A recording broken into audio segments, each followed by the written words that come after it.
तो स्टूडेंट्स अब आता है हमारे फर्स्ट क्वेश्चन की ओर।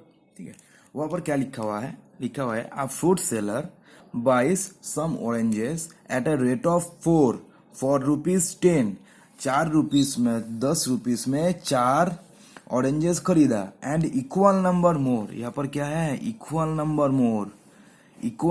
मोर एट 5 फॉर ₹10। क्या करा, 10 रुपीज में 5 मोर ऑरेंजेस खरीदा। ठीक है, he sells the whole lot at 9 for ₹20 and सारे को बेच दिया 9 रुपीज में, 9 को बेच दिया 20 रुपीज में। ठीक है, then what is the gain और लॉस परसेंटेज। तो अब हमें फाइंड करना है कि लॉस और गेन परसेंटेज कितना है। ठीक है, तो इस क्वेश्चन को हम कैसे करेंगे, तो चलिए फर्स्ट लिखते हैं यहां पर ऑरेंजेस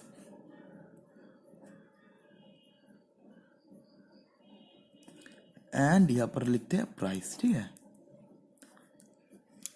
स्टूडेंट्स, ऐसे ही करना। ठीक है, बिल्कुल ऐसे ही करना। पहले कितना है, 4 ऑरेंजेस खरीदा, कितने रुपीस में, 10 रुपीस में। अच्छा, फिर कितना किया, 5 ऑरेंजेस खरीदा, कितने रुपीस में, 10 रुपीस में एक खरीदा। और यहाँ पर क्या लिखा हुआ है, इक्वल नंबर। तो यहाँ पर इक्वल नंबर लिखा हुआ है, तो क्या करना होगा हम लोगों को, पहले हम लोगों को ऑरेंजेस इक्वल करना होगा। क्या करना होगा, ऑरेंजेस को इक्वल करना होगा। लेकिन यहाँ पर कितना ऑरेंज है, 4 ऑरेंज, यहाँ पर कितना है 5, तो हम इसको 5 से मल्टीप्लाई कर देते हैं, इसको 4 से करते हैं। तो इसको भी 5 से करेंगे, इसको भी 4 से करेंगे। तो यहाँ पर कितना हो गया, 20 ऑरेंजेस हो गया। यहाँ पर कितना हुआ, 20 ऑरेंजेस हुआ। ठीक है, यहाँ पर क्या हुआ, यहाँ पर 50 हुआ, यहाँ पर क्या हुआ, 40 हुआ। ठीक है, तो ये तो चला गया टोटल कॉस्ट प्राइस। ये है कॉस्ट प्राइस की 20 ऑरेंजेस खरीदा 50 रुपीज में एंड बाद में 20 ऑरेंजेस और खरीदा 40 रुपीज में। ठीक है, अब क्या है, अब सेलिंग प्राइस क्या है, अब सेलिंग प्राइस है 9 ऑरेंजेस को बेचा कितने रुपीस में, 20 रुपीस में। 9 ऑरेंजेस को कितने में बेचा, 20 रुपीस में बेचा।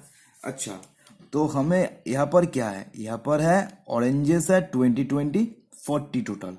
तो हमें यहाँ पर क्या करना होगा, हमें यहाँ पर सेलिंग प्राइस में, ये क्या है, ये सेलिंग प्राइस है।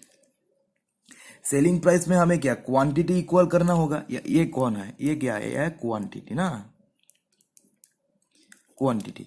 तो क्या है, हमें अगर हम क्वांटिटी को इक्वल कर देंगे तो क्या होगा, तो हम cost price and selling price निकल सकते हैं सेम क्वांटिटी का। अगर मान लीजिए कि 10 ऑरेंजेस खरीदा 15 रुपए में एंड 10 ऑरेंजेस को बेचा 12 रुपीस में, तभी तो हम उसका प्रॉफिट एंड लॉस निकल सकते हैं ना। अगर हम एक बार निकाले कि 10 ऑरेंजेस खरीदा 9 रुपीस में एंड उसके बाद 7 ऑरेंजेस बेचा 3 रुपीस में, तो उसमें तो नहीं होगा ना, उसमें तो हम नहीं कर सकते प्रॉफिट एंड लॉस। कर सकते हैं कोई अलग मेथड से, उसके लिए और भी एक फॉर्मूला का यूज होगा, लेकिन यहाँ पर कोई फॉर्मूला नहीं है। जस्ट कॉन्सेप्ट आप क्लियर रखिए, ये जो मैथ्स है ये सॉल्व हो जाएगा। ठीक है, ये सम सॉल्व हो जाएगा। तो यहाँ पर क्या है, यहाँ पर 20 है, यहाँ पर 20 है।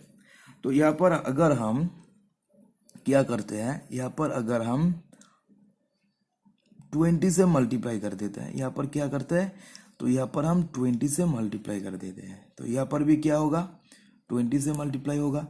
अच्छा, इसको हम 20 से मल्टीप्लाई किए हैं, तो यहाँ पर हमें क्या 9 से मल्टीप्लाई करना होगा, यहाँ पर भी 9 से मल्टीप्लाई करना होगा। तो यहाँ पर भी 9 से मल्टीप्लाई होगा, यहाँ पर भी 9 से मल्टीप्लाई होगा। ठीक है ना। तो यहाँ पर टोटल क्या हो गया, यहाँ पर हुआ 180, वहां पर क्या है 180, तो यहाँ पर क्या हुआ 450, हुआ 360 हुआ।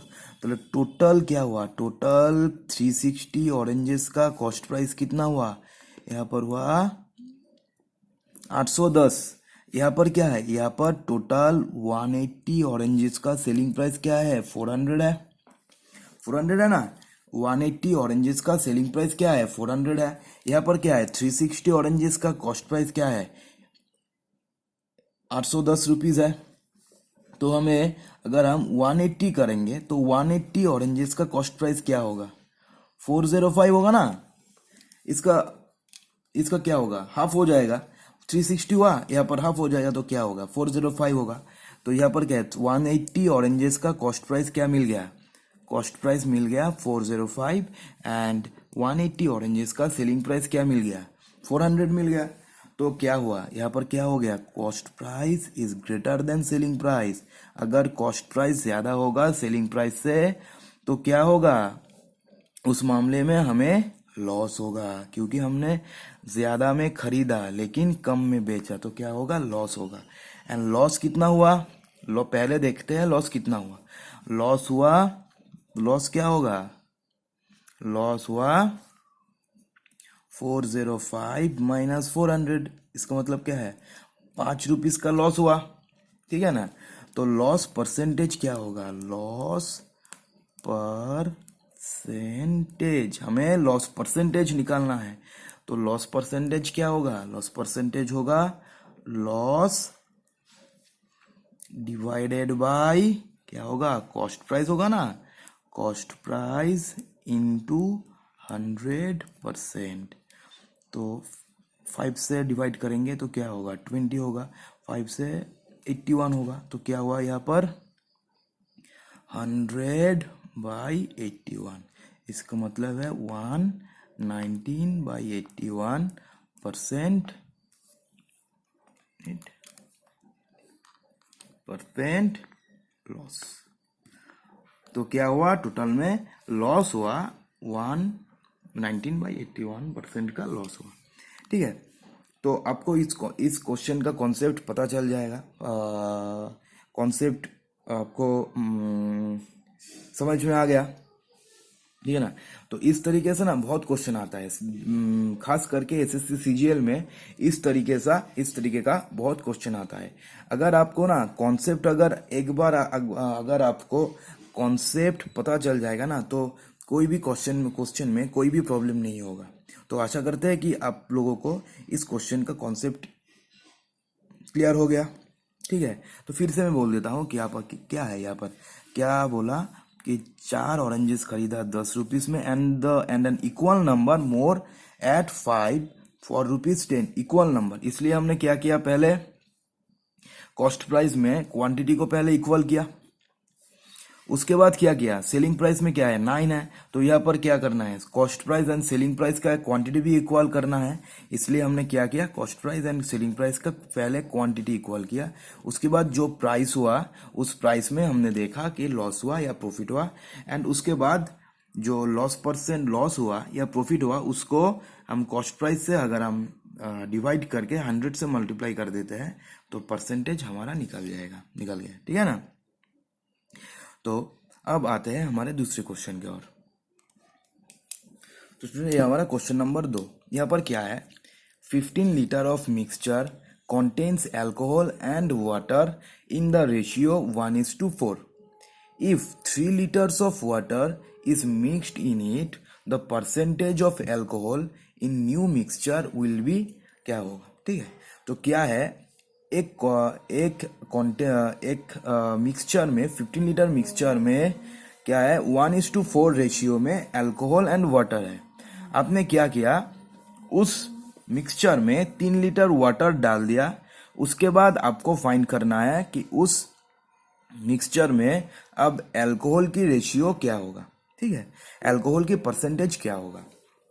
तो ये तो मिक्सचर का क्वेश्चन है, तो जब हम मिक्सचर करेंगे तब तो इस तरीके का बहुत क्वेश्चन करेंगे, लेकिन ये जो कि यहाँ पर जबकि यहाँ पर परसेंटेज लिखा हुआ है ना, इसलिए हम इस चैप्टर में भी इसे डिस्कस कर सकते हैं, ठीक है।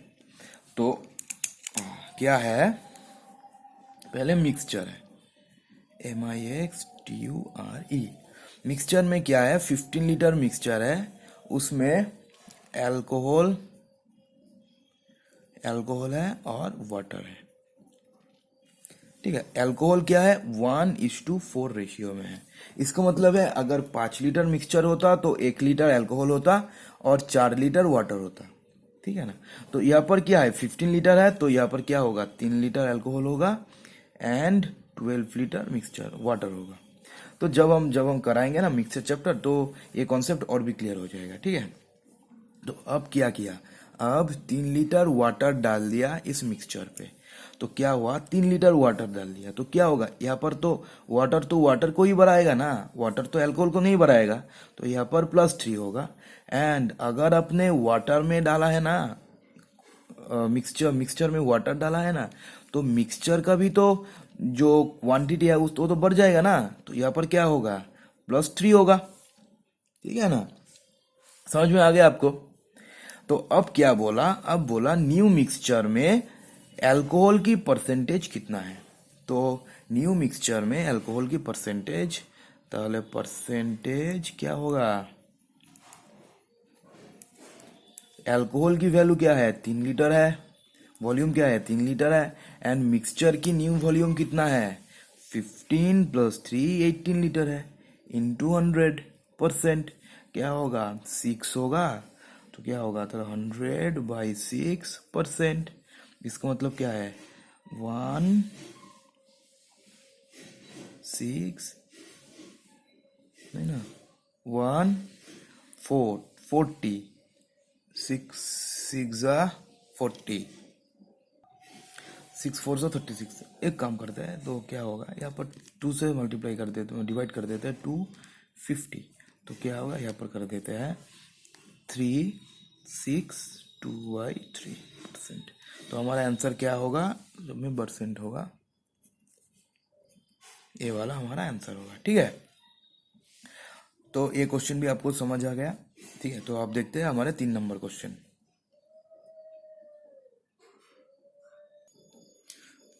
तो स्टूडेंट्स, ये है हमारा क्वेश्चन नंबर 3। यहाँ पर क्या है, a retailer purchased a radio sets at the rate of 40% each. मतलब एक रिटेलर ने रेडियो सेट खरीदा 40 रुपीज 400 रुपीज में फ्रॉम अ होलसेलर, एक होलसेलर से। ही रेज्ड द प्राइस बाय 30%। फिर उसने क्या किया, उस प्राइस को 30% बढ़ाकर MRP कर दिया। वही मैंने ना समझाया था ना पार्ट 1 में। और हाँ फ्रेंड्स, स्टूडेंट्स, अगर आप कोई लोग ये लेक्चर फर्स्ट देख रहे हो ना, वो प्लीज पार्ट 1 जरूर देखें, क्योंकि पार्ट 1 में मैंने प्रॉफिट एंड लॉस का सारा थ्योरी और फॉर्मूला मैं बताया था। ठीक है, ज्यादा फॉर्मूला नहीं है, 2-3 फॉर्मूला है कुल मिलाकर, फॉर्मूला का डिस्कस किया था। ठीक है, अगर आपको थ्योरी एंड फॉर्मूला अगर याद नहीं रहेगा ना, तो आपको प्रॉफिट एंड लॉस कुछ भी नहीं मालूम होगा, कुछ भी नहीं समझोगे आप। अगर आपको एक बार अगर प्रॉफिट एंड लॉस का अगर फॉर्मूला याद आ जाए ना, तो आपको प्रॉफिट एंड लॉस का कोई भी प्रॉब्लम नहीं होगा। ठीक है, तो आप लोगों को प्रॉफिट एंड लॉस का कोई भी प्रॉब्लम नहीं होगा। इसके पहले प्लीज मेरा पार्ट 1 का वीडियो देख लीजिए। ठीक है, वहाँ पर थ्योरी डिस्कस किया हुआ है। एंड मेरे प्लेलिस्ट में चले जाना, वहाँ पर सिंप्लीफिकेशन का भी 4 पार्ट है। अगर आप सिंप्लीफिकेशन और 4 पार्ट अगर देख लोगे, तो आपको सिंप्लीफिकेशन भी, आपको एग्जाम सेंटर में 30 सेकेंड्स लगेगा आपको सिंप्लीफिकेशन करने में। सिर्फ 30 सेकेंड में आप हर सिंप्लीफिकेशन कर पाओगे। यूनिट डिजिट मैंने बताया था, यूनिट डिजिट मेथड से। ठीक है, तो अगर ये वीडियो कोई पहली बार देख रहा है ना, तो वो प्लीज सिंप्लीफिकेशन देख ले और प्रॉफिट एंड लॉस का पार्ट 1 जरूर देख ले। ठीक है, तो यहाँ पर क्या है, तो उसने क्या किया, रेज्ड द प्राइस बाय 30%, बढ़ाकर उसने MRP कर दिया और उस पर क्या किया, 8% का डिस्काउंट दे दिया। ठीक है, तो इस क्वेश्चन को करने के लिए पहले मैं क्या करूंगा, यहाँ पर लिखूंगा कॉस्ट प्राइस। ठीक है स्टूडेंट्स, आप ना ऐसे ही करना। ठीक है, ऐसे ही करना, सेम फॉर्मूला का यूज करना। यहाँ पर कॉस्ट प्राइस, यहाँ पर हम लिखेंगे सेलिंग प्राइस और यहाँ पर लिखेंगे मार्केट प्राइस MRP। ठीक है, तो कॉस्ट प्राइस कितना है, 400 में उसने खरीदा। उसके बाद क्या किया, 30% मार्कअप किया, उसके बाद MRP बैठाया। मैंने आपको ना पहले ही बताया था कि कॉस्ट प्राइस के बाद MRP होता है, उसके बाद डिस्काउंट या प्रॉफिट, डिस्काउंट या डिस्काउंट होकर सेलिंग प्राइस होता है, ठीक है। तो 400 रुपीज से उसने खरीदा, उसके बाद क्या किया, उसने 30% मार्क अप कर दिया, 30% मार्क रेज कर दिया, मार्क अप कर दिया कितना, 30%। तो उसके बाद उसने क्या किया, एमआरपी लिया। तो देखिए 400 का 30% क्या होगा, अगर 400 को मैं 100% मानूंगा, मान लीजिए कि 400 मेरा 100% है, तो 10% कितना होगा, 40 होगा। 400 अगर 100% है तो 10% कितना होगा, 40 होगा। एंड 30% क्या होगा, 120 होगा, सिंपल। 400 अगर 100% है तो 10% कितना होगा, 40। एंड 30% क्या हो, कितना होगा, 120। तो एमआरपी क्या है, 120 रुपीज क्या किया, 120 रुपीज उसने बढ़ा दिया। तो पहले कितना था, कॉस्ट प्राइस था 400, 120 रुपीज उसने बढ़ाया, तो क्या होगा, 520 रुपीज हो जाएगा। क्या मार्केट प्राइस एमआरपी में जो लिखा होगा वो 520 रुपीज होगा। उसके बाद उसने क्या किया, 8% का डिस्काउंट देकर सेल कर दिया। कितना डिस्काउंट दिया, 8% का। तो 520 का 8% कितना होगा, देखिए 520 का, अगर 520 को हम 100% मान लेंगे, तो 520 को अगर 100% मान लेंगे तो 10% कितना होगा, 52। 1% कितना होगा, 5.2। अगर 520 अगर इक्विवेलेंट टू अगर 100% होगा तो 52 क्या होगा, 10% होगा। एंड 5.2 क्या होगा, 1% होगा ना। तो अगर 1% अगर 5.2 होगा तो 8% क्या होगा, 5.2 इंटू 8 होगा, इज इक्वल टू 8%। तो क्या होगा, 5 इंटू 8 40 प्लस 2, 8 इंटू 2 क्या होगा, 16, 1.6 होगा, क्योंकि पॉइंट है यहाँ पर। तो 1.6 क्या होगा, तो 51.6। तो 51.6 क्या होगा, डिस्काउंट कितना होगा, 51.6 रुपीज क्या होगा, डिस्काउंट होगा। 51.6 रुपीज डिस्काउंट होकर उसका सेलिंग प्राइस होगा। तो सेलिंग प्राइस कितना होगा, एमआरपी से डिस्काउंट माइनस होकर, वही तो होता है ना। अगर आप मान लीजिए कि किसी जींस पैंट का दाम अगर 100 रुपीज 1000 रुपीज हो, अगर आपको बोलता है कि ना यहाँ पर 15% डिस्काउंट है, तो क्या होगा, 1000 का 15% क्या होगा, 150 होगा। तो आपको देना कितना पड़ेगा, देना पड़ेगा 850। तो आप जितना रुपीज दुकानदार को देते हो वही ना उनका ना सेलिंग प्राइस होता है ना, वही तो उनका सेलिंग प्राइस होता है। तो सेलिंग प्राइस क्या होगा, टोटल एमआरपी से अगर हम डिस्काउंट माइनस करेंगे तो वो हो जाएगा सेलिंग प्राइस। तो क्या ये क्या होगा, 4289 क्या होगा, 4, सॉरी गलती हो गया, गलत हो गया, 4 क्या होगा, ये 8 होगा, कैरी फॉरवर्ड 5 6 हो जाएगा, 6 4 468.4। चलो 468.4 क्या होगा, सेलिंग प्राइस होगा। उस रेडियो का सेलिंग प्राइस क्या होगा, 468.4। अच्छा, तो यहाँ पर क्या है, selling price is greater than cost price है, इसका मतलब क्या है, प्रॉफिट हुआ है। और प्रॉफिट कितना हुआ, selling price minus cost price. तो 468.4 माइनस 400 इतना हुआ उसका प्रॉफिट। तो क्या हुआ, 68.4 प्रॉफिट हुआ। तो और प्रॉफिट परसेंट क्या होगा, profit divided by cost price into 100%, ये तो है ना। अच्छा ठीक है, अच्छा तो कैंसिल हो जाएगा। तो 4 से अगर हम डिवाइड करेंगे तो क्या होगा, 19.6 होगा। तो टोटल क्या हुआ, 19.6% प्रॉफिट हुआ, ठीक है। तो रिटेलर को 19.6% प्रॉफिट हुआ। तो आप कोई अगर ये वीडियो को पहली बार देख रहा है तो प्लीज पार्ट 1 जरूर देखें, जरूर पार्ट 1 देखें, ठीक है। तो अब हम आते हैं हमारे 4 नंबर क्वेश्चन पर, वही हमारा इस पार्ट का लास्ट क्वेश्चन है। तो स्टूडेंट्स हमारा नेक्स्ट क्वेश्चन क्या है, a shopkeeper marks up the goods by 10% and then gives a discount of 10%, what is the profit और लॉस परसेंट, ठीक है।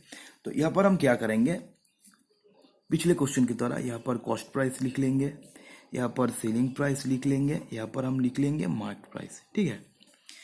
तो मान लीजिए कि मैंने पहले ही कहा था कि परसेंटेज के हिसाब से ना हम लोग कभी भी 100% नहीं लिखेंगे। पहली बार मैंने किया था वहाँ पर सिर्फ ओरली कैलकुलेशन था, इसलिए मैंने किया।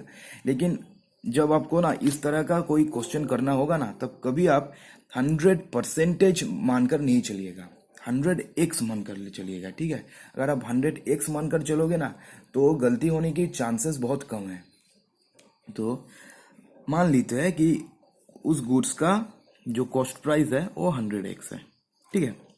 उसके बाद क्या किया उस सेलर ने, शॉपकीपर ने किया 10% मार्कअप किया। मार्कअप करके क्या होगा, मार्क प्राइस होगा, एमआरपी होगा। तो क्या किया, 10% का मार्कअप किया। तो 100x का 100 का 10% क्या होगा, 10 होगा। तो इसका चलो एमआरपी क्या हुआ, एमआरपी 10 हुआ, 110 हुआ, एमआरपी 110x हुआ एमआरपी, ठीक है ना। अगर 100x होगा सीपी, अगर 10% उसको मार्कअप करेगा तो कितना मार्कअप हुआ, 10। तो टोटल कितना हुआ, 110, ठीक है। तो उसके बाद क्या किया, 10% का उसने डिस्काउंट दिया। उसके बाद क्या किया, 10% का उसने डिस्काउंट दिया। तो देखिए, अगर 110 को अगर हम 100% मानेंगे तो 10% क्या होगा, 11 होगा। मानेंगे, करेंगे नहीं, ठीक है, उड़ाली करेंगे। अगर 110 110 को अगर हम 100% मानेंगे तो 10% क्या होगा, 11 होगा। 100% अगर 110 होगा तो 10% क्या होगा, 11 होगा। तो 11 रुपीज का उसने क्या किया, उसने 11 रुपीज का डिस्काउंट दिया। क्या किया, 11 रुपीज का डिस्काउंट दिया। तो अगर 110x से अगर हम 11 डिवाइड सब्सट्रैक्शन करेंगे तो क्या होगा, 99 होगा। तो 99x होगा। अच्छा, तो यहाँ पर क्या होगा, 99x होगा सेलिंग प्राइस। समझ में आ गया ना आपको। तो सेलिंग प्राइस क्या हो गया, 99x। तो कॉस्ट प्राइस यहाँ पर क्या होगा, फिर से cost price is greater than selling price. अगर कॉस्ट प्राइस ज्यादा होगा तो क्या होगा, लॉस होगा। लॉस कितना होगा, cost price minus selling price होगा। कॉस्ट प्राइस कितना है, 100x माइनस 99x। तो कितना रुपीस का घाटा हुआ, x रुपीस का घाटा हुआ। तो टोटल लॉस परसेंटेज क्या होगा, लॉस परसेंटेज क्या होगा, loss divided by cost price, हमेशा कॉस्ट प्राइस के ऊपर होता है, into 100%। x cancel, 100 cancel, is equal to 1% loss. तो क्या हो गया, 1% लॉस हो गया, ठीक है। तो आपको तो इस चारों क्वेश्चन आपको मुझे लगता है कि मुझे चारों क्वेश्चन आपको समझ में आ गया। अगर आपका कोई भी डाउट हो तो प्लीज़ मेरे जो कमेंट बॉक्स में कमेंट करें। और हाँ, मेरे जो फेसबुक ग्रुप है कॉम्पिटिटिव एग्जाम फंडा, उस ग्रुप में ज़रूर ज्वाइन हो जाए। और अगर कोई भी डाउट हो तो उस ग्रुप में बोले। यहाँ पर मेरे व्हाट्सएप ग्रुप का लिंक भी दिया होगा इस वीडियो के डिस्क्रिप्शन बॉक्स में, वहाँ पर भी बोल सकते हो। या फिर आप मेरे व्हाट्सएप ग्रुप में भी बोल सकते हो, या फिर फेसबुक ग्रुप में भी बोल सकते हो अगर कोई डाउट होगा। या फिर आप कमेंट बॉक्स में भी कमेंट कर सकते हो, ठीक है। तो प्लीज़ मेरा जो टोटल लेक्चर है ना, 5 या 6 टोटल पार्ट होगा, टोटल ऑल पार्ट्स देखिएगा तो आपको प्रॉफिट एंड लॉस का कोई भी प्रॉब्लम नहीं होगा, टोटल क्लियर हो जाएगा। टोटल आपको ना कॉन्सेप्ट सारा क्वेश्चन क्लियर हो जाएगा, एक भी क्वेश्चन भी नहीं छूटेगा आपको एग्जाम हॉल में। मैं आपको वादा करता हूँ कि एक भी क्वेश्चन नहीं छूटेगा और गलत भी नहीं होगा, ठीक है। तो thanks for watching this video.